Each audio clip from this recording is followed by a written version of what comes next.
한국 영화 한 편에 전 세계가 발칵 뒤집혔습니다. 엔딩 크레딧이 올라가도 누구 하나 자리에서 일어나지 않습니다. 북미 50개 도시, 150여 개 극장에서 동시다발적으로 벌어지고 있는 기현상입니다. 화려한 액션, 히어로, 단 하나도 없습니다. 그런데 관객 점수는 96%. 제발 더 상영해달라는 현지인들의 요청에 상영 기간은 끝없이 연장되고 있습니다. 세계를 뒤흔든 주인공은 뜻밖에도 570년 전 조선의 사극이었습니다. 하지만 진짜 놀라운 건 지금부터입니다. 뉴욕, 대만, 호주인들이 일제히 이것을 따라하기 시작했습니다. 보리밥과 산나물, 그리고 된장. 570년 전 유배지에서 16살 소년 왕이 마주했던 비극의 밥상입니다. 이 열풍의 한국 관련 도서는 2565% 폭주했고 조용했던 땅 영월의 방문객은 8배나 치솟았습니다. 급기야 할리우드 30년 경력의 베테랑 평론가마저 이 유배지를 보겠다며 비행기에 몸을 실었습니다. 도대체 이 영화의 무엇이 전 세계인의 심장을 움직인 걸까요? 지금껏 우리가 몰랐던 경이로운 기록을 지금 바로 공개합니다. 시작 전 구독과 좋아요 한번 눌러주시면 영상 제작에 큰 힘이 됩니다.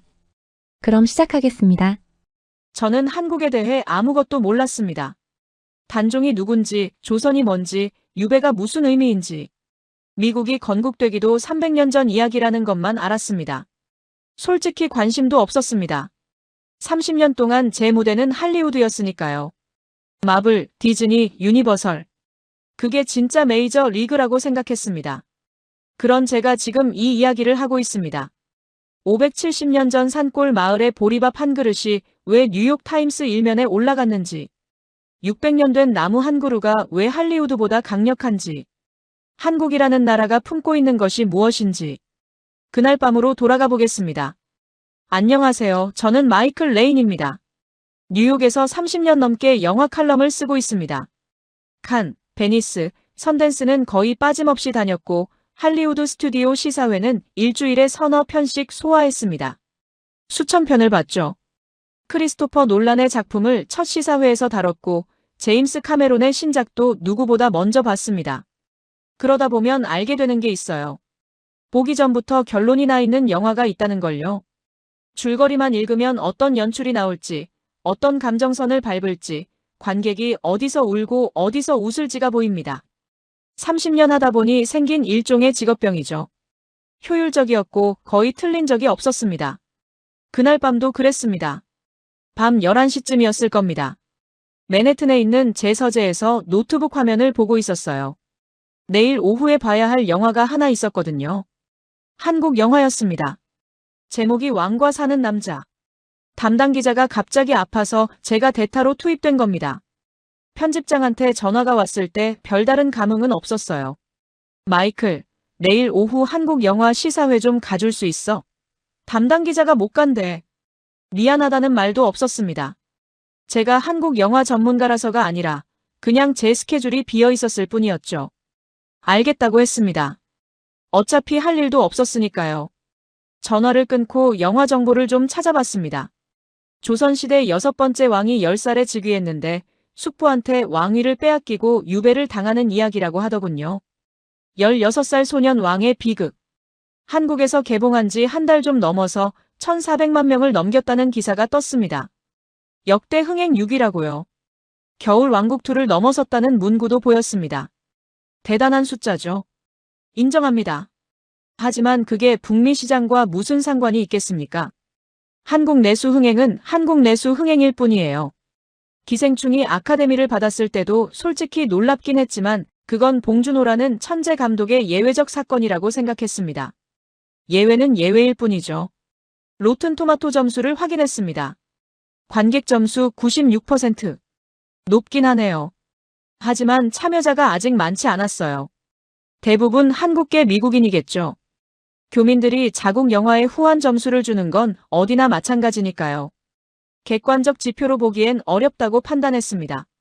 사극이라는 장르 자체가 서구권에서는 진입 장벽이 높거든요. 단종이 누군지 아는 미국인이 얼마나 되겠어요. 조선이라는 나라가 있었다는 사실조차 모르는 사람이 대부분일 겁니다. 570년 전 이야기라고요. 미국이 건국된 게 1776년입니다. 그보다 300년도 더 전의 역사예요. 우리에겐 왕이 없었고 왕조도 없었습니다.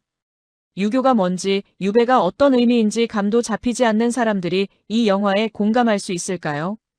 의문이었습니다. 아니, 솔직히 말하면 의문이라기보다는 확신에 가까웠죠. 안 될 거라는 확신. 그래서 미리 써뒀습니다. 리뷰의 첫 문장을요. 노트북 화면에 커서를 놓고 천천히 타이핑했어요. 동양의 눈물 장사 예상대로. 깔끔하잖아요.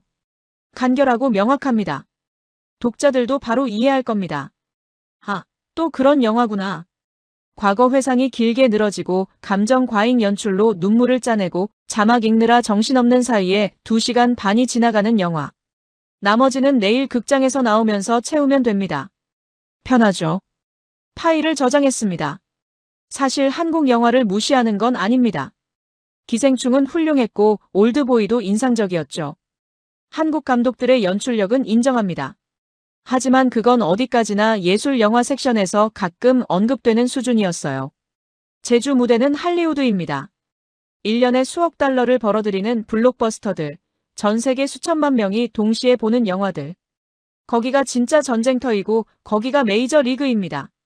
아시아 역사물은 솔직히 그 리그에 끼지 못한다고 봤어요. 지금까지는 그랬으니까요. 아내가 침실에서 나왔습니다. 이 늦은 시간에 불빛을 보고 나온 거겠죠. 뭐 하냐고 묻길래 내일 한국 영화 시사회에 간다고 했더니 웃더군요. 당신이 한국 영화를? 살짝 비꼬는 투였지만 아내도 알아요. 제가 할리우드밖에는 별 관심이 없다는 걸 아내도 잘 아니까요. 저는 어깨를 으쓱했습니다. 이틀이면 끝날 일이야. 영화 보는데 2시간 반, 리뷰 쓰는데 서너 시간. 1000단어 정도면 충분합니다. 송고하면 끝이에요. 아내가 고개를 가볍게 저으며 침실로 돌아갔습니다.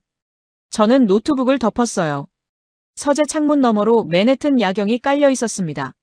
내일 오후 저 어딘가에 있는 극장에 들어가서 2시간 반을 보내면 됩니다. 그리고 나와서 미리 써둔 첫 문장 뒤에 나머지를 붙이면 끝이에요. 30년 동안 수천 번 해온 일입니다. 이번에도 다를 게 없을 거라고 생각했습니다. 방으로 들어가 잠자리에 누웠어요. 눈을 감았습니다. 내일은 간단한 하루가 될 거라고 그때까지는 정말로 그렇게 믿고 있었습니다. 극장에 들어선 건 오후 2시 조금 넘어서였습니다. 링컨센터 근처의 독립예술극장이었어요. 규모가 크지 않은 곳이죠. 보통 이런 극장에서 외국어 영화를 틀면 관객이 20명만 돼도 선방이라고 합니다. 그런데 로비에 들어서는 순간 좀 이상했어요. 사람이 꽤 있었거든요. 평일 낮인데요. 더 놀라운 건 구성이었습니다.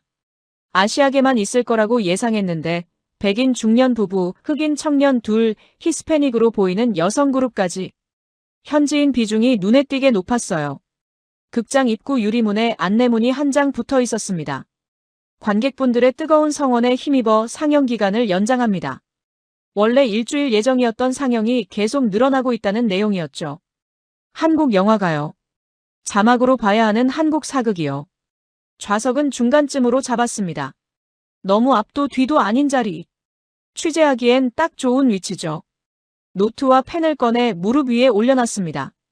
어둠 속에서도 메모할 수 있게 작은 손전등도 준비했어요. 30년 넘게 몸에 밴 습관입니다.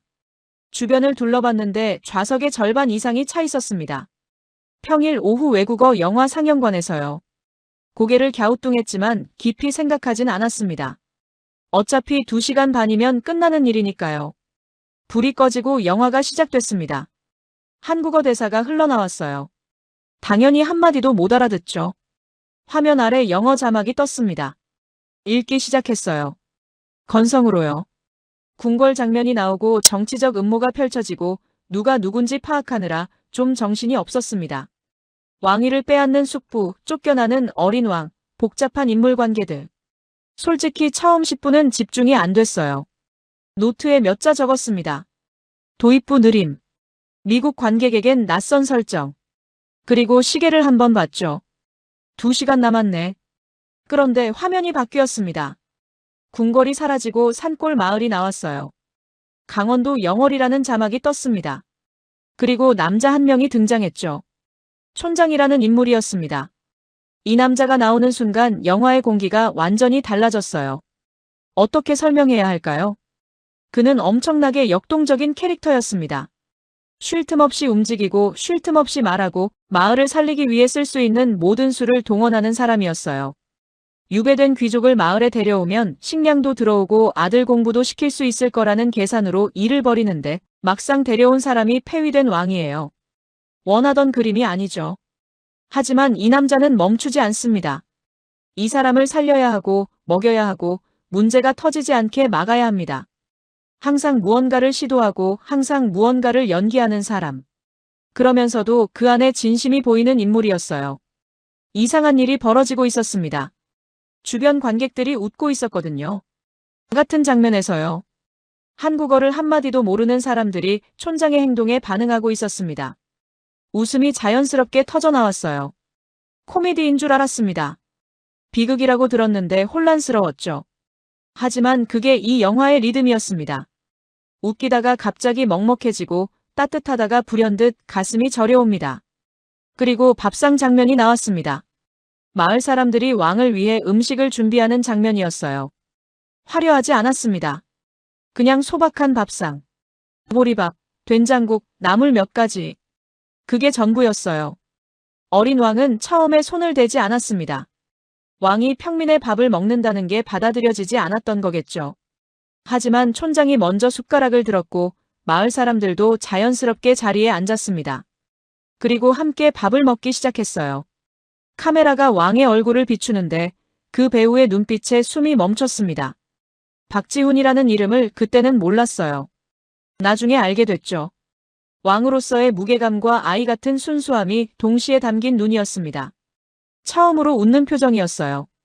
억지가 아니라 진짜 행복해 보이는 얼굴. 왕과 백성 사이에 놓였던 보이지 않는 벽이 밥 한 끼 사이로 허물어지는 순간이었습니다. 제 손이 멈춰 있었습니다. 펜을 쥐고 있었는데 메모를 못하고 있었어요. 언제부터 멈춘 건지 모르겠습니다. 자막을 읽고 있다는 사실도 잊어버렸더군요. 한국어를 한마디도 모르는 제가 화면 아래 글씨가 아니라 배우들의 얼굴만 보고 있었습니다. 그때 깨달았어요. 이건 제가 예상한 영화가 아니라는 걸요. 하지만 아직은 인정하고 싶지 않았습니다.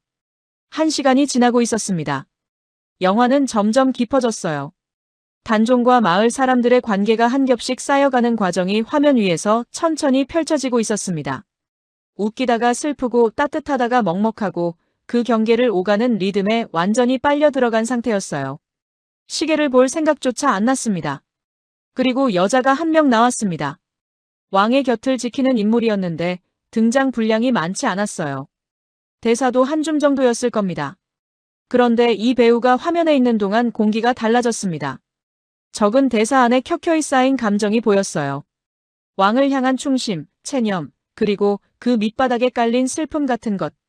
단 몇 분의 등장으로 영화 전체의 밀도가 한 단계 올라간 느낌이었습니다. 나중에 이름을 알게 됐어요. 천미도.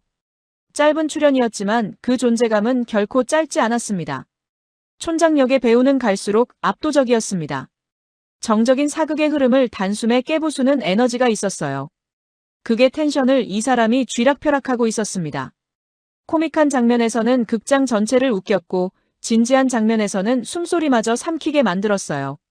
촌장이라는 인물 자체가 이 영화의 심장이었습니다.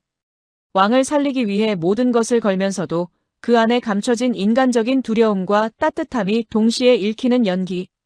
이런 배우를 저는 할리우드에서 본 적이 없었습니다. 그리고 그 장면이 왔습니다. 촌장이 단종의 방 창문을 고치다가 나무살이 부러지는 소리를 듣는 순간이었어요. 큰 소리가 아니었습니다. 작은 나무 조각이 꺾이는 아주 가벼운 소리. 하지만 그 소리가 무엇을 의미하는지 촌장은 알고 있었습니다. 배우의 얼굴에 모든 것이 담겨 있었어요. 말 한마디 없이, 대사 한 줄 없이, 표정만으로 극장이 얼어붙었습니다. 제 주변에서 숨소리가 사라졌어요. 200명 가까운 사람들이 앉아 있었는데 아무 소리도 나지 않았습니다. 마지막 30분이 시작됐습니다. 단종이 죽음을 맞이하는 과정이었어요. 자막에 대사가 떴습니다. 절대 저들 손에 죽지는 않겠다. 16살 소년이 스스로 선택한 죽음이었습니다. 촌장에게 강을 건너게 해달라고 부탁하는 장면이 나왔어요. 처음 유배지에 왔을 때 뗏목을 타고 건넜던 바로 그 강. 같은 구도였습니다.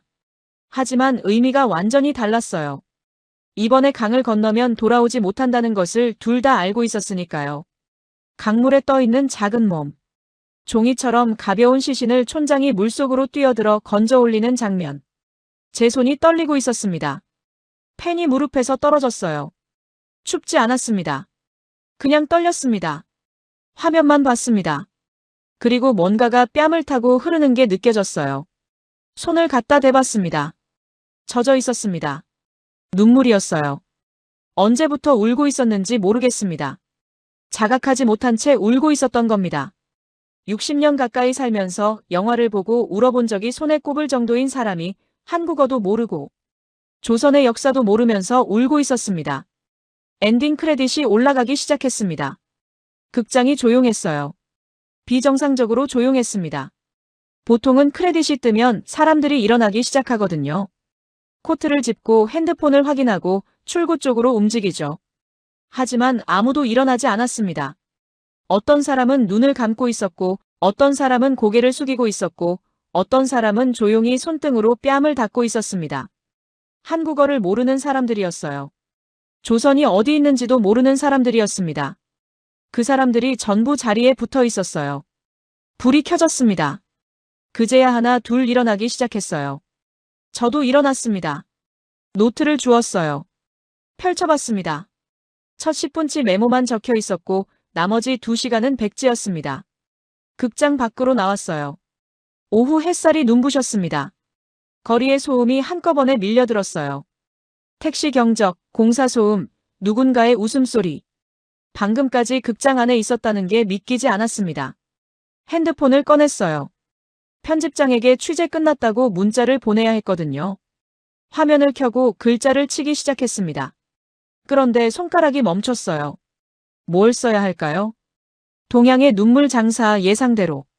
그 문장을 떠올렸습니다. 어젯밤에 미리 써둔 그 깔끔하고 간결한 첫 줄. 그걸 치려고 했는데 칠 수가 없었습니다. 핸드폰을 주머니에 넣었어요. 걸었습니다. 어디로 가는지도 몰랐습니다. 머릿속에는 아직 강물 소리가 남아 있었어요. 폭발 한 번 없는 영화였습니다. 전투 장면도 없었어요. 슈퍼히어로는 당연히 없었고요. 그런데 이 영화가 지금 북미 50개 도시, 150여 개 극장에서 상영되고 있습니다. 개봉 2주 만에 범죄도시사의 북미 기록을 넘었고 3주 차에는 서울의 봄과 극한 직업까지 추월했습니다. 한국 사극이요. 570년 전 이야기가요. 그날 밤 서재로 들어갔습니다. 노트북을 켜고 의자에 앉았어요. 화면이 밝아지면서 며칠 전 만들어둔 파일이 떠올랐습니다. 열었죠. 동양의 눈물 장사 예상대로. 커서가 그 문장 끝에서 깜빡이고 있었어요. 저는 키보드 위에 손가락을 올렸습니다. 그리고 움직이지 못했습니다. 아무것도 칠 수가 없었어요. 30년 넘게 리뷰를 써왔습니다. 영화가 끝나고 2~3시간이면 초고가 나왔어요. 구조를 잡고 핵심을 짚고 결론을 내리는데 그 이상 걸린 적이 없었습니다. 그런데 지금 빈 화면 앞에서 손가락이 얼어붙어 있었어요. 머릿속에 이미지는 넘쳐나는데 그걸 문장으로 만들 수가 없었습니다.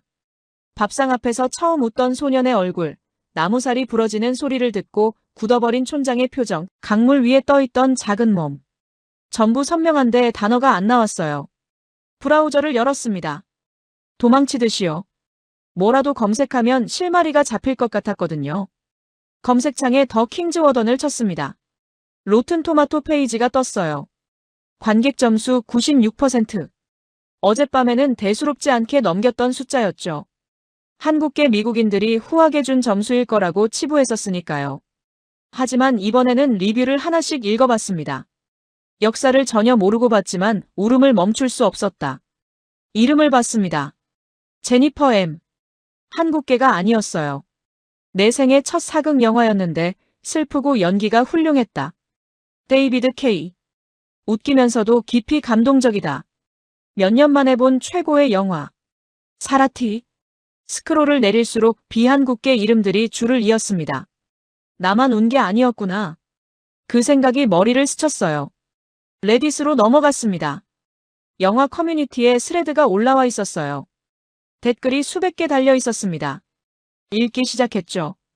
촌장 캐릭터에 대한 분석이 눈에 들어왔어요. 누군가가 이렇게 썼더군요. 올해 스크린에서 본 가장 완전한 인간이다. 그는 항상 무대 위에 있는 사람처럼 행동하지만 그 밑에 진심이 있다. 그 이중성이 캐릭터를 위대하게 만든다. 촌장 역의 배우 이름이 거론되고 있었습니다. 유해진. 그제야 이름을 알게 됐어요. 또 다른 댓글에서는 전미도라는 배우에 대한 글이 베스트에 올라 있었습니다. 몇 줄 안 되는 대사로 영화의 깊이를 바꿔버렸다. 이 배우의 필모그래피를 전부 찾아보고 싶다. 박지훈에 대해서도 마찬가지였어요. 왕으로서의 무게감과 소년의 순수함을 동시에 보여줄 수 있는 배우가 세상에 또 있을까? 올해의 발견이다. 그리고 한 리뷰가 눈을 사로잡았습니다. 셰익스피어의 리어왕보다 더 처절하고 그 어떤 블록버스터보다 더 긴박하다. 이 문장이 베스트 댓글에 올라 있었어요. 탭을 하나 더 열었습니다. 유튜브로 갔어요. 더 킹즈 워던 푸드로 검색했더니 영상이 여러 개 나왔습니다. 클릭했어요. 대만의 젊은 여성 크리에이터가 부엌에서 요리를 하고 있었습니다. 말린 산나물을 물에 불리고 된장을 풀고 보리밥을 짓고 있었어요. 영화 장면이 중간중간 삽입됐습니다. 단종이 밥을 먹는 바로 그 장면. 완성된 산채 비빔밥이 화면에 나왔을 때 저는 멍하니 앉아 있었어요. 570년 전 강원도 유배지의 밥상이 2026년대만 부엌에서 재현되고 있었습니다. 댓글을 번역해봤어요. 영화 보고 너무 궁금했어요. 저도 만들어봤는데 단순하지만 감동적이었어요. 다음 주에 영월 갑니다. 현지에서 먹어볼게요. 호주에서도 미국에서도 같은 영상이 올라오고 있었습니다. 그리고 한국 쪽 기사를 검색했습니다. 서점가 소식이 떴어요. 영화 개봉 이후 한 달간 단종 관련 도서 판매량이 전년 대비 2,565% 증가했다는 기사였습니다. 이광수라는 작가의 소설 단종 예산은 80배나 팔려나갔고 조선왕조실록 관련 서적은 2.9배 늘었다고요. 영화 한 편이 570년 전의 역사를 서점가에서 부활시킨 겁니다. 한국 안에서만이 아니었어요. 전 세계에서 동시에 일어나고 있는 일이었습니다. 대만 부엌에서 밥상이 재현되고 미국 레딧에서 조선시대 충신의 의리가 분석되고 한국 서점에서는 500년 전 실록이 날개 돋친 듯 팔리고 있었어요. 저는 뒤로 기대 앉았습니다. 노트북 화면의 빛이 얼굴을 비추고 있었어요. 이건 영화 리뷰로 끝낼 수 있는 일이 아니었습니다. 카페에 앉아서 1000단어 쳐내고 송고하면 끝나는 그런 종류의 기사가 아니었어요. 편집장에게 전화를 걸었습니다. 3번 신호음이 울린 뒤 받더군요. 리뷰 언제 들어오냐는 목소리였어요. 저는 잠시 말을 멈췄습니다. 그리고 말했어요. 이건 책상에서 쓸 수 있는 기사가 아닙니다. 현지 취재가 필요합니다. 편집장이 당황하는 기색이 전화기 너머로 느껴졌어요. 한국? 왜? 리뷰 쓰면 되는 거 아니야? 맞는 말이죠. 그냥 쓰면 됩니다. 30년 동안 그렇게 해왔으니까요. 하지만 이번은 달랐습니다. 이 영화가 1,400만 명을 극장으로 끌어들인 게 단순한 흥행이 아닐 수 있습니다. 뭔가 더 큰 이야기가 있을 것 같습니다. 편집장이 한숨을 쉬었어요. 예산 생각 좀 해, 마이클. 한국까지 갈 만한 건가? 모르겠습니다. 솔직히요. 하지만 가야 할 것 같습니다. 나흘이면 됩니다. 긴 침묵이 흘렀어요. 그리고 알겠다는 대답이 돌아왔습니다. 나흘. 딱 나흘만. 이틀 뒤 인천공항에 내렸습니다. 13시간 넘게 비행기 안에 있었는데 잠은 거의 못 잤어요. 서울에서 오래 머무를 생각은 없었습니다. 나흘밖에 없었으니까요. 공항철도를 타고 서울역으로 이동해서 바로 영월행 기차표를 끊었습니다. 창구 직원이 영어로 물었어요. 청령포 보러 가시는 거죠?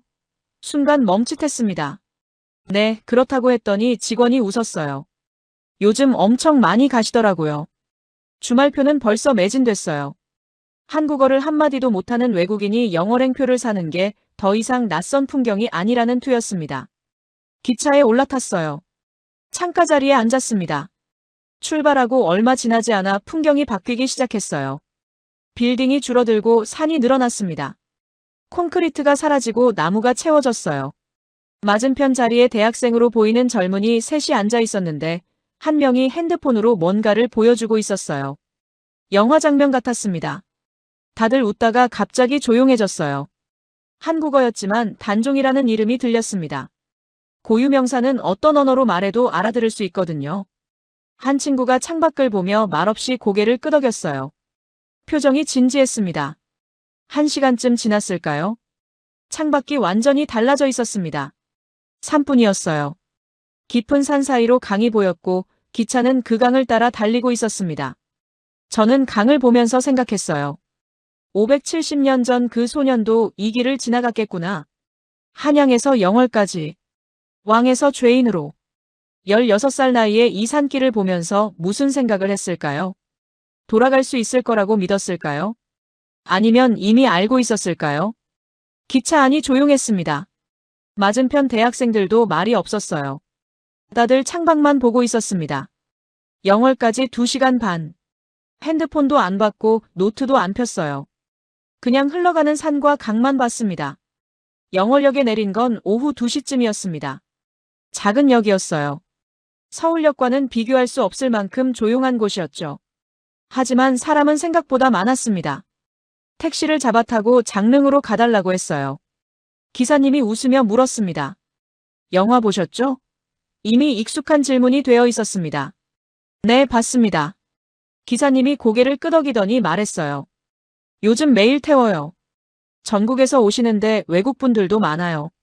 주차장에 도착하니 차가 꽤 있었습니다. 번호판을 봤어요. 서울, 부산, 경기도. 전국 각지에서 온 차들이었습니다. 매표소를 지나 안으로 들어갔습니다. 소나무 숲길이 나왔어요. 걸으면서 안내판이 눈에 띄었습니다. 유네스코 세계문화유산. 조선 왕릉이 유네스코에 등재되어 있다는 사실을 저는 그때 처음 알았어요.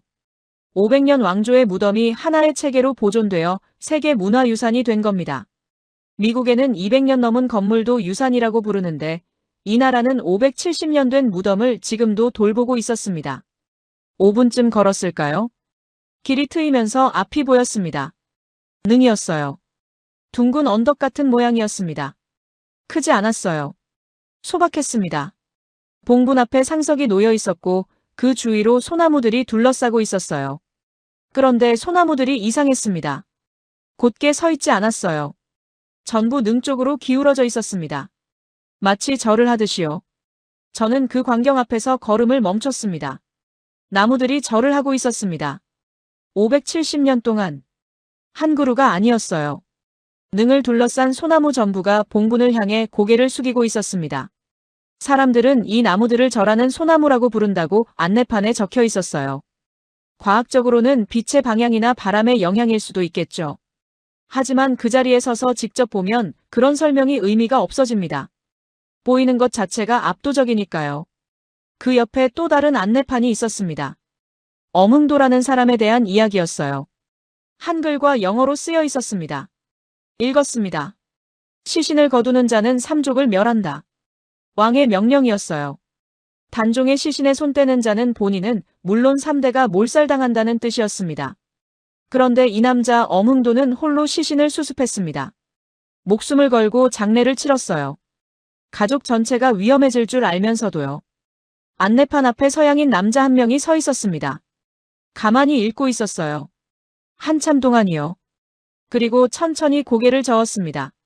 믿을 수 없다는 표정이었죠. 능 앞에 한국인 노부부가 서 있었습니다. 70대쯤 되어 보였어요. 할아버지가 깊이 허리를 숙였습니다. 할머니도 같이 절을 했어요. 그리고 한참을 그 자세로 있었습니다. 그 옆에 서 있던 아까 그 서양인 남자가 두 분의 모습을 보고 있었습니다. 그리고 천천히 고개를 숙였어요. 누가 시켜서가 아니었습니다. 설명을 들어서도 아니었어요. 그냥 자연스럽게 그렇게 된 겁니다. 570년 전 목숨을 걸고 시신을 거둔 사람의 이야기가 언어도 통하지 않는 외국인의 고개를 저절로 숙이게 하고 있었습니다. 저는 주머니에서 수첩을 꺼냈습니다. 펜도 꺼냈어요. 뭔가 적으려고 했습니다. 수첩을 펼쳤어요. 그리고 멈췄습니다. 뭘 써야 할까요? 나무의 각도? 방문객 수? 절하는 사람의 국적? 아니었습니다. 이건 숫자로 쓸 수 있는 게 아니었어요. 수첩을 덮었습니다. 다시 주머니에 넣었어요. 능 앞으로 걸어갔습니다. 상석 앞에 섰어요. 봉분을 올려다봤습니다. 작았습니다. 하지만 무게가 있었어요. 그리고 저도 고개를 숙였습니다. 기독교인이라 절은 하지 않습니다. 하지만 고개가 숙여졌어요. 왜 숙였는지 설명할 수 없습니다. 다만 숙이지 않을 수가 없었습니다. 장릉을 나와 택시를 타고 청령포로 이동했습니다. 10분 남짓 달렸을까요? 강이 보이기 시작했어요. 넓고 잔잔한 강이었습니다. 동강이라고 하더군요. 택시가 선착장 입구에 멈췄어요. 내리는 순간 눈앞 광경에 발이 멈췄습니다. 사람들이었습니다. 선착장으로 이어지는 길에 줄이 길게 늘어서 있었어요. 100명은 넘어 보였습니다. 영화 개봉 이후 청령포 방문객이 전년 대비 8배로 늘었다는 기사를 읽긴 했지만 직접 보니 숫자와는 차원이 다른 풍경이었어요. 줄 끝으로 걸어갔습니다. 앞사람에게 얼마나 기다려야 하냐고 물었어요. 중년 남자였는데 한국어로 뭐라고 하더니 손가락 2개를 펴 보였습니다. 2시간. 나루배가 2대밖에 없다고 했어요. 시계를 봤습니다. 오후 4시가 넘고 있었어요. 2시간이면 6시. 해가 기울겠네요. 하지만 줄을 섰습니다. 돌아갈 수 없었거든요. 여기까지 왔으니까요. 주변을 둘러봤어요. 한국인만 있는 게 아니었습니다. 영어가 들렸고 중국어가 들렸고 일본어도 들렸습니다. 바로 앞에 젊은 남녀가 서 있었는데 영어로 대화하고 있었어요. 호주 억양이었습니다. 여자가 말했어요. 이렇게 줄이 길 줄 몰랐어. 하지만 꼭 오고 싶었어. 영화 보고 나서 계속 생각났거든. 남자가 고개를 끄덕였어요. 나도. 그 마지막 장면. 강물 장면 말이야. 여자가 말을 멈추더니 그냥 조용히 앞을 봤습니다. 줄은 천천히 움직였어요. 하지만 아무도 떠나지 않았습니다. 다들 묵묵히 기다리고 있었어요. 각자 다른 언어를 쓰고 각자 다른 나라에서 왔지만 같은 영화를 보고 같은 곳을 찾아온 사람들이었습니다. 1시간 반쯤 지났을 때 드디어 선착장이 보였습니다. 나루배가 강을 건너오고 있었어요. 작은 배였습니다. 한 번에 20명 정도 탈 수 있을 것 같았어요. 제 차례가 왔습니다. 배에 올라탔어요. 나무 벤치에 앉았습니다. 뱃사공이 밧줄을 풀었고 배가 천천히 움직이기 시작했어요. 강을 건너고 있었습니다. 강물이 잔잔하게 흐르고 있었어요. 소리도 거의 나지 않았습니다. 배 위의 사람들도 말이 없었어요. 다들 조용히 물을 보고 있었습니다. 배가 반대편에 닿았습니다. 내려서 땅을 밟았어요. 발밑이 단단했습니다. 흙이었어요. 그리고 고개를 들었습니다. 그 순간 숨이 멎는 줄 알았어요. 소나무 숲이 눈앞에 펼쳐져 있었습니다. 오래된 나무들이 하늘을 향해 곧게 뻗어 있었고 그 사이로 햇빛이 비스듬히 내려오고 있었어요. 노을이 시작되고 있었습니다. 깊은 산세가 사방을 감싸고 있었고 강물이 그 산을 비추며 흐르고 있었습니다. 화려하지 않았어요. 거대하지도 않았습니다. 유럽의 바로크 성당이나 할리우드 영화 속 CG 풍경과는 완전히 다른 종류의 아름다움이었어요. 담백한 선과 면으로만 이루어진 풍경이었습니다. 한복이라는 옷의 색감이 그렇다고 들었어요. 원색의 화려함이 아니라 절제된 배합에서 깊이가 나온다고요. 이 풍경이 정확히 그랬습니다. 제 눈에는 수묵화가 살아 움직이는 것 같았어요. 한 폭의 그림 안에 들어와 있는 기분이었습니다. 30년 동안 전 세계를 다녔지만 이런 종류의 시각적 충격은 처음이었어요. 오솔길을 따라 걸어갔습니다. 한 발 한 발 내디뎠어요.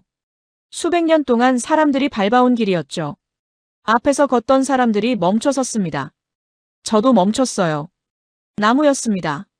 거대한 소나무 한 그루가 하늘을 향해 서 있었어요. 다른 나무들과는 차원이 달랐습니다. 굵기도 압도적이었고 가지가 사방으로 뻗어 거대한 그늘을 만들고 있었어요. 안내판이 있었습니다. 한글과 영어로 쓰여 있었죠. 관음송. 수령 600년 이상. 단종의 슬픔을 보고 들었다는 의미에서 볼관, 들을 음자를 써서 이름을 붙였다고요. 600년. 이 나무가 600년을 여기 서 있었다는 뜻입니다. 단종이 이곳에 유배되어 있을 때도 이 자리에 있었던 나무예요. 그 소년이 이 나무를 봤다는 겁니다. 나무 앞으로 걸어갔어요. 나무 껍질에 손을 갖다 댔습니다. 차갑고 단단했어요. 600년이 손끝에 닿는 기분이었습니다. 이름 자체가 증인이었어요. 이 나무는 그 소년의 슬픔을 보았고 그 소년의 울음을 들었습니다. 600년 동안 한자리에 서서요. 그때 문득 생각이 스쳤어요. 16살. 내 손자와 같은 나이입니다. 뉴욕에서 고등학교에 다니는 아이. 친구들과 농구를 하고 핸드폰으로 게임을 하고 주말이면 피자를 시켜 먹는 아이. 그 나이에 왕위를 빼앗기고 가족과 떨어지고 이 깊은 산골에 홀로 보내졌다는 겁니다. 조금 더 걸으니 작은 돌탑이 보였어요. 망향탑이라고 했습니다. 안내판에 이렇게 적혀 있었어요. 단종이 한양을 그리워하며 돌을 하나하나 쌓은 탑. 16살 소년이 돌을 줍고 올리고 쌓으면서 집을 그리워한 겁니다. 엄마를 그리워하고 궁궐을 그리워하고 자기가 살던 세계를 그리워하면서요. 돌탑은 작았어요. 아이가 쌓을 수 있는 크기였습니다. 호주에서 온 그 커플이 관음송 앞에 서 있었어요. 여자가 나무를 올려다보며 말했습니다. 600년. 믿어져? 남자가 대답했어요. 이 나무가 그 소년을 봤다는 거잖아. 여자가 조용히 고개를 끄덕였습니다.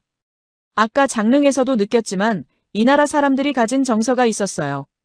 어린 군주의 고결한 성품, 그를 지키기 위해 목숨을 건 백성들의 의리. 서구인인 제게는 생소한 유교적 가치관이었습니다. 하지만 이곳의 선이 극에 달리 읽혔어요. 부당한 권력 앞에서도 무너지지 않는 품위, 약한 존재를 끝까지 지키려는 사람들의 연대. 그건 유교라는 틀을 넘어서 인간이 가진 가장 숭고한 본능이었습니다. 국경이 의미 없어지는 감정이었어요. 저는 나무 아래 서서 하늘을 올려다봤습니다. 노을이 소나무 가지 사이로 스며들고 있었어요. 그 소년도 이 나무 아래서 하늘을 봤을 겁니다. 한양을 그리워하면서요. 돌아가고 싶다고 생각하면서요. 600년이 지난 지금 지구 반대편에서 온 제가 같은 자리에 서 있었습니다. 같은 나무 아래에서 같은 하늘을 보면서요. 청령포를 나왔습니다. 다시 나루배를 타고 강을 건넜어요. 선착장에 내려서 걸었습니다. 어디로 가야 할지 정하지 않았어요. 그냥 발이 가는 대로 걸었습니다. 머릿속이 정리가 안 됐거든요. 관음송의 거친 나무 껍질 감촉이 아직 손끝에 남아 있었고 장릉 소나무들이 기울어진 각도가 눈앞에서 사라지지 않았습니다. 5분쯤 걸었을까요? 작은 식당이 하나 보였어요. 한글로 뭐라고 쓰여 있었는데 읽지 못했습니다. 하지만 문 옆에 메뉴판이 붙어 있었고 사진이 있었어요. 비빔밥 사진이 보였습니다. 들어갔어요. 안은 아담했습니다. 테이블이 대여섯 개 정도 있었고 절반쯤 차 있었어요. 빈자리에 앉았습니다. 할머니 한 분이 나오셨어요. 60대 후반쯤 되어 보이셨습니다. 메뉴판을 건네주셨는데 한글이라 읽을 수가 없었어요. 사진을 보고 손가락으로 가리켰습니다. 산채 비빔밥으로 보이는 것과 국물 요리 하나. 다슬기국이라는 것을 나중에 알았습니다. 할머니가 고개를 끄덕이시더니 영어로 한마디 하셨어요. 영화 봤어요? 네, 봤습니다. 할머니가 웃으셨습니다. 단종이 드시던 음식이에요. 그렇게 말씀하시고 주방으로 들어가셨어요. 창밖을 봤습니다. 어둑어둑해지고 있었어요. 청령포 쪽 산이 실루엣으로 보였습니다. 아까 건넜던 강물이 저녁빛을 받아 어둡게 반짝이고 있었어요. 10분쯤 지났을까요? 음식이 나왔습니다. 돌솥에 담긴 비빔밥과 뚝배기에 담긴 국이었어요. 할머니가 테이블에 내려놓으시면서 말씀하셨습니다. 옛날부터 이렇게 해먹었어요. 산에서 나는 것들로요. 화려한 건 없어요. 그냥 이렇게요. 비빔밥을 내려다봤습니다. 정말 화려하지 않았어요. 보리밥 위에 말린 산나물 몇 가지가 올라가 있었고 된장과 고추장이 한쪽에 놓여 있었습니다. 그게 전부였어요. 뉴욕에서 먹어본 어떤 요리와도 달랐습니다. 재료가 서너 가지밖에 안 되는 밥이었어요. 숟가락을 들었습니다. 비비기 시작했어요. 밥과 나물이 섞이면서 고추장의 붉은색과 된장의 갈색이 어우러졌습니다. 첫 숟가락을 떴어요. 입에 넣었습니다. 맛이 퍼졌습니다. 단순한 맛이었어요. 복잡하지 않았습니다. 곡식의 맛, 나물의 맛, 된장의 맛, 산에서 나는 것들의 맛이었어요. 삼켰습니다. 그리고 멈췄어요. 뭔가가 목구멍을 타고 내려가는 게 느껴졌는데 음식만이 아니었습니다. 뭔가 더 큰 것이 함께 내려가는 기분이었어요. 570년 전에도 누군가 이 밥을 지었을 겁니다. 산에서 나무를 캐고 보리를 싣고 된장을 풀어서요. 궁중수라상 같은 건 차릴 수 없었겠죠. 가진 게 없었으니까요. 그냥 산에서 나는 것들로 있는 것들로 정성껏 차린 밥상. 왕이었던 소년 앞에 백성이 내놓을 수 있는 전부였을 겁니다. 그리고 그 소년은 결국 그 밥을 먹었을 거예요. 영화에서 본 것처럼 처음에는 손을 대지 않았겠죠. 왕의 자존심이었을 수도 있고 낯선 세계에 대한 거부감이었을 수도 있습니다. 하지만 촌장이 먼저 숟가락을 들고 마을 사람들이 자연스럽게 자리에 앉고 함께 밥을 먹기 시작했을 때 그 순간 왕과 백성 사이에 있던 벽이 허물어졌을 겁니다. 밥 한 끼가 허문 거예요.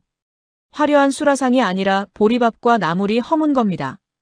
다슬기국을 한 숟가락 떴습니다. 맑고 구수한 국물이었어요. 담백했습니다. 60년 넘게 살면서 온갖 레스토랑을 다녀봤습니다.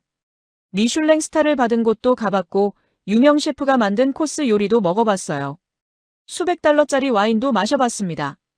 하지만 이 밥 한 그릇이 달랐어요. 왜냐고요? 이 밥에는 570년의 무게가 실려 있었기 때문입니다. 570년 전에도 같은 땅에서 같은 재료로 같은 방식으로 만들었을 밥. 그 연결감이 맛을 바꾸고 있었어요. 밥 한 그릇이 역사책이 된 기분이었습니다. 돌솥 바닥까지 깨끗하게 비웠어요. 다슬기국도 남기지 않았습니다. 계산을 하고 밖으로 나왔어요. 밤이었습니다. 고개를 들었더니 별이 보였습니다. 뉴욕에서는 볼 수 없는 별들이었어요. 맨해튼의 네온사인과 빌딩 불빛 아래서는 상상도 할 수 없는 하늘이었습니다. 별이 쏟아지고 있었어요. 저는 한참 동안 그 하늘을 올려다봤습니다. 그 소년도 이 별을 봤을까요? 청령포 나무 아래서 한양을 그리워하면서 이 하늘을 봤을까요? 다음 날 아침 인천공항으로 향했습니다. 비행기 안에서 13시간을 보냈어요.